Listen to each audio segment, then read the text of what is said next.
Hello, this is Ron Paul with your weekly update for August 30th.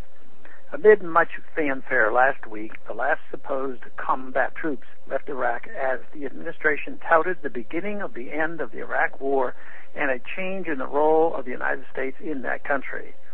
Considering the continued public frustration with the war effort and with the growing laundry list of broken promises, this was merely another one of those administration's operations in political maneuvering and semantics in order to convince an increasingly war-weary public that the Iraq War is at last ending. However, military officials confirm that we are committed to intervention in that country for years to come, and our operations have in fact changed minimally, if really at all. After 8 long, draining years, I have to wonder if our government even understands what it is to end a war anymore.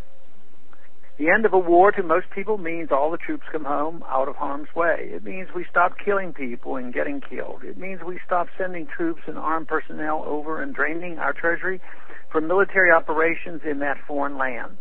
But much like the infamous mission accomplished moment of the last administration, this end of the war also means none of those things. 50,000 U.S. troops in Iraq, and they are still receiving combat pay.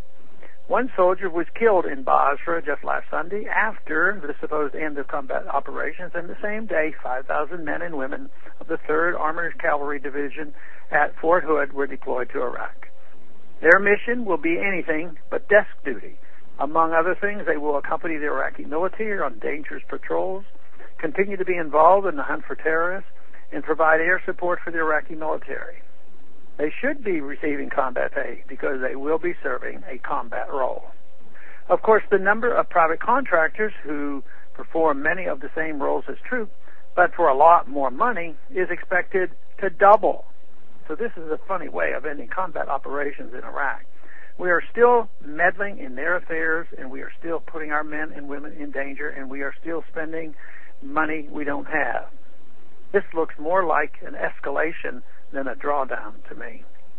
The ongoing war in Iraq takes place against a backdrop of economic crises at home, as fresh numbers indicate that our economic situation is as bad as ever and getting worse.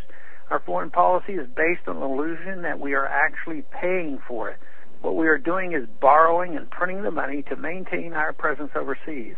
Americans are seeing the cost of this irresponsible approach as our economic decline continues. Unemployed Americans have been questioning a policy that shifts hundreds of billions of dollars overseas while their own communities crumble and their frustration is growing. An end to this type of foreign policy is way overdue. A return to the traditional American foreign policy of active private engagement and non-interventionism is the only alternative that can restore our moral and fiscal health. Thanks for calling this update. A new update is placed on this number, 888-322-1414, every Monday. The written text can be found on my website, www.house.gov/Paul, under the heading Texas Straight Talk. Thanks for calling.